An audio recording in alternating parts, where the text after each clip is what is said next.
Oh, it's on. Look at that. Oh, it's a pro. It's a prop. Did you just bark? I did. You did. Kind of thing. Wolfman. This is, I'm learning all your techniques, Greg. So it's my warm-up technique. I contact my inner canine and unleash it. Scotty. That's a mastiff. Yeah. Brings you to the mansion, right? Well, I'm a whore. Let's just be clear. But I'm a high-paid whore. And I got a nice Not after this interview. Oh, wait a minute. Stephen Messplate coming on strong. Actually, what I'm doing is I'm doing some Fishmanizing for our friends at Fishman. I got involved with them doing these electric guitar pickups, which I'm proving. I got my new signature set of pickups. Huh? Wow. Dig me. I heard about Self-fist. Anyway. Self-fist. I don't think I've done that before. And shan't do it again. So I'm doing the Fishman thing, and then with our Wildwood friends, we are doing these kind of quasi-extemporaneous videos and hanging out with you cats. So what's the plan? I have to get in his 3 zone and he has to get in my 3 zone. You can get more. Wait a minute. That sounds a little sordid. Yeah. Enter my 3 I'm coming in. I'm coming in. Men only have 2 zones that you can enter. Oh! A superlative effort. It's day 2 and he's already using superlative. Yeah. It's an unpredictable table. You're absolutely great. The aged Parmesan is not your friend. Right, so I need to get the highest number to win. A brutal assault. Probably unfair that you should. No. Oh, is it? I'm kind of guessing that these probably shouldn't have been left on the table. Yeah, so take that one off. That would have fallen off. Do it again, bro. Do it again. Do it again. That's a lot better. That's a lot better. See, that was the same action. Yeah. It's like playing golf. Can I nudge mine into a 3? You can. Can you nudge yours into a 3? I'd recommend you just go. That's the ultimate win. I'm coming back at you. And you can knock his off like that. That was probably it. It's a violent contest. Oh, that was a on. shot. I don't have any on mine. Lord. Good shot, Lee. Good shot. Well done. Tonight on Shuffle Just. What? This is exactly why we came to the NAMM show, to play Victorian-era parlour games. You know what? We really enjoyed the Wildwood videos. Well, likewise, with your efforts. It's a little bit like us, but better. Yeah. In every single regard possible. Better player, better gags, nicer set locations, better guitars, better country, better music store. But that's good because it gives us something to go towards. Well, you know what? I don't know what you're talking about. But you know what? I appreciate that kind of talk. But your video, you know what's a huge difference between your videos and our videos? You've got like 1 million views per video. And I get 5 million a month, but those 5 million people, once they've seen one of my videos, they go, nah, Wildwood are much better. Well, you know, we have fun doing them, and as I'm sure you guys do. That's the key, man. And that is the key. That's the thing that you've got, that I'm learning. Well, you know what? We just like to have fun at all times, because, you know, the music thing with all these cork sniffers, not that I'm judging, but, you know, these people are like, oh my God, if I get this bridge piece, and if I finally get that guitar with this certain kind of top and a certain weight, then I'll be able to unleash my inner musical demon. And you know what? It's like musical gear can be inspiring. It's fun to have cool stuff, but you just gotta play the You know what I'm saying? Play it! That is the myth. That's the myth that Andertons and Wildwood can never expose. Where you're basically saying, you know, we need to continue the myth that having that bridge and that thing, that's going to make you better. But here's, you know, gear inspires though. Yes, you're right. So it's nice, you play one guitar and it's like, yeah, this is Grimmett Nelson. You're like, yeah, I forgot about this one. And then it's like you're off on another little banana race. Are you deploying the banana at will? He deployed it. You know, I had it in my pocket earlier and I was just saying, I had a gag ready to go because Greg's one of the funniest guys alive. And I was going to say, if I got a banana in my pocket, I'm like, pleased to see you. I've actually got a banana in my pocket. But I realised the last time I put a banana in my pocket, I was on tour. I forgot it was there for a day, played the gig, and then got back to the hotel and discovered my pocket was full of Yeah, can you imagine that? But actually it was just a banana that deployed its load. Indeed. Self-deployed into my own pocket. Banana. But so that was. I thought you were going to say that there was a cavalcade of vixenry waiting at your stage door. I learned my yellow lesson well, and now I keep my banana unsheathed as much as possible in the presence of men.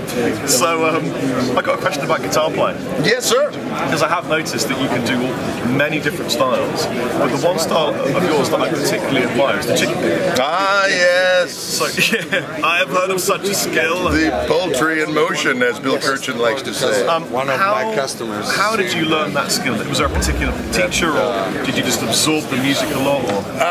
You know what? It all started with old. Actually, this is kind of funny. It started with English guys. It started with Albert Lee and Mark Knopfler. Right. That's where I first learned my first Beckett was actually Mark Knopfler. Wow. And I would sit down and just kind of go back and forth, like, how is he getting that damn sound? And also, thank you for that. And also Jeff Beck on that. It was so important. He had to get someplace exceedingly important and had to defile our shot. It's fine, because his ass is on this camera. His sweet, forever. His sweet. We captured his demon spirit in our box. His sweet cheeks were there for all of us to admire. So Mark Knopfler and Albert Lee. Correct. And then from there, you know, I started getting, and also Roy Buchanan and Danny Gatton, kind of right off the bat. Ray Flack, another Englishman, I got into. And then from there, I started. Danny Gatton? I did. I did a show with Danny Gatton in. You must have been pretty young. I was 24-ish, and it was our band, Danny Gatton and Mick Taylor. You know, I Stone. have a theory about why Greg is so articulately quick. He has such a wide vocabulary. His playing is so technically articulate and lovely and crisp. And I think it's because the higher up you go on Earth, the thinner the altitude, and the easier it is for the brain to operate. And obviously, he's quite a statute high person. He's very tall. Here, I thought it was all the cocaine, and no, it's the thinner air up at the top. not that I. So what challenges have you got left as a guitar player? Oh, it never ends. I'm practicing all the goddamn. You know, there's always a little jazzy thing. You know, the thing is about guitar playing, it's like, oh, this guy did this thing. Everything's been done and like better. I mean, you just start paging through the past, you look at Django and you're like, well, okay, that's going to take the rest of my entire life to get anywhere close to some of those amazing things the Djangonator did. So the whole Chet Atkins arsenal is frightening. And then there's just, you know, all the nuancy blues stuff that's all I always got to kind of recalibrate and go back to all that stuff. So there's never a dull one. And then I'm trying to put it together in some kind of, you know, soup of wrongdoing to call my own, which of course has made me the thousandaire I am today, hundredaire, if you will. So it's kind of a combination of all those things, trying to digest new things, trying to always come, you know, and that's where the videos are so fun, because a lot of times Steve will tell you that a lot of the tunes that I'll write for my records, I'm noodling all day, and by the end of the day, the embryonic thing has now kind of come together, or, you know, and so and then I'll go back to my hotel room, and I got 4 kids at home, so when I'm at home, there's not a whole lot of time for engaging in spirited musical congress, if you know what I'm saying. Sure. So when I go out to Wildwood, I get back to my hotel room, I'm on the Intergoogle, I like to listen to the gospel guys, this Isaiah Sharkey guy, and this Eric Walls, and I'll check out their chord.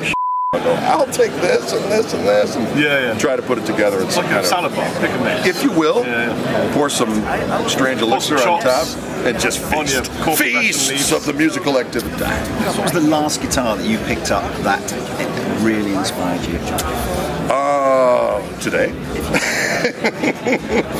Well, you know, at the home front, I've recently had a head-on collision with a Reverend Descent baritone with a wiggle bar on it, and I've been engaging. I'm putting together a little organ trio. My son plays drums, and I got this buddy of mine, kind of a jazzy, gospel-y. Exactly. Did you breed a strange organ trio? It's an interesting thing, because then I'm able to do kind of the bassy thing on the baritone. So when he's doing his thing, he can kind of be less tethered, and then also engage in vigorous fretmanship if need be, and he does the bass part. So that's been kind of fun. So that guitar has inspired me to kind of suss out some different things. I would say the same. I had a similar experience with the new PRS SE baritone. And it was it's like a semi-hollow P90 loaded baritone. So it's not a gent thing. Right. You know, so you get it, and you start playing, and you start, actually, this is here I go, somewhere else. Exactly. And even if you play the same thing that you normally play in and also it sounds totally delish. I had an experience with my SG recently. You did? You know what? I hate to say it, but I went on tour, came back, and someone's left an SG in my room, and if I bought it. I own a lot of guitars. I'm guilty of that issue. And thanks. Friend makers. And I just, anyone else? You know, I was just thinking that probably because of the SG. I can't even. My mind has stopped working. That's all right. SGs are a powerful weapon. I really enjoy playing the SG.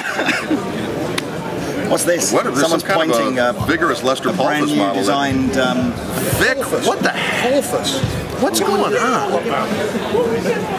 We've just been handed some kind of bold payment for this interview that we're doing. Excellent! Let the games begin. Now you can't hear this because we're not plugged in, but if you could, it sounds like. This one sounds like. What does this one sound like, Lee? What is this? True Historic 59? 58? I bet 58. It was 58 with this squarey top on it. I don't know. You're the guitarist. Tell me. What do you think? You're not a man? I do like the Lester Paulus model. This seems like a 58. I think 58 with a crazy top on it. It is. I went this more. Oh, hello. They bought a whole shipment of, believe it or not. We all had semi-acoustics and they were all in tune. And what is this creature I here? got a love on a sunshine. 275? Yeah, a prototype 275. Are we allowed to have prototypes on camera? Sound like a... Kind of like a mini Birdland of sorts. 275. Brand new. Mike Bolts, you are a demon seed with your crazy renderings. What is that there? That's the same thing with the... No, he's much bigger, I think. That's what they all say, Lee. The red one's got flat ones on it. It has. It's like a throwback to the 60s. Flat ones. Do you mind? They were around well, but so many people played it. Yeah, that's what it is. Yeah. I don't know how they got so many Gibson guitars on the Fender booth, but... Right?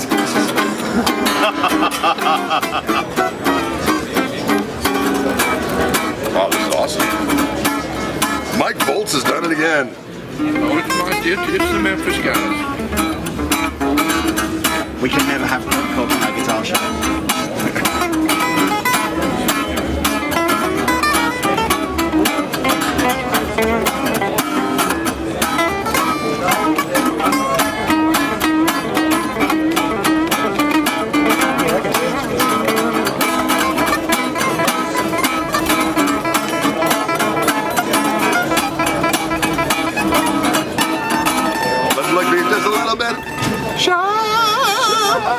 Nicely done. Ooh. I like that.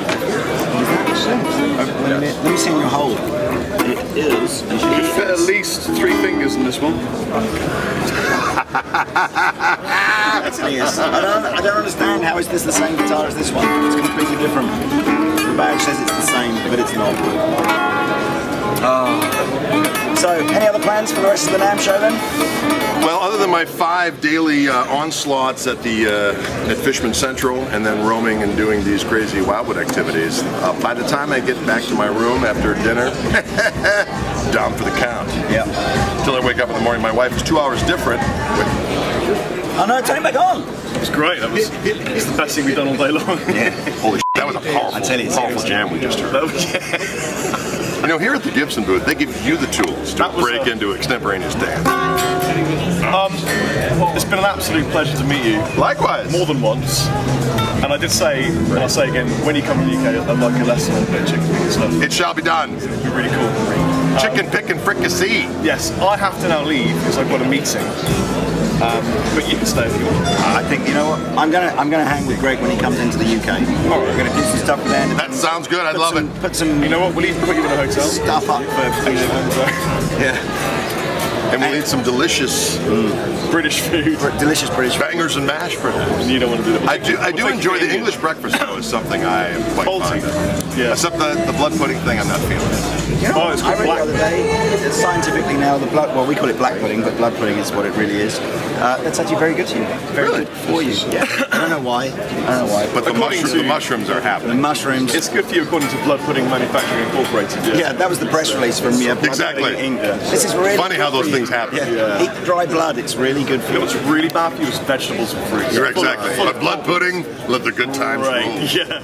I have been Rob Chapman. I've been the captain. And I'm Gregory Stephen Koch, Esquire. Oh, he's worked on that one.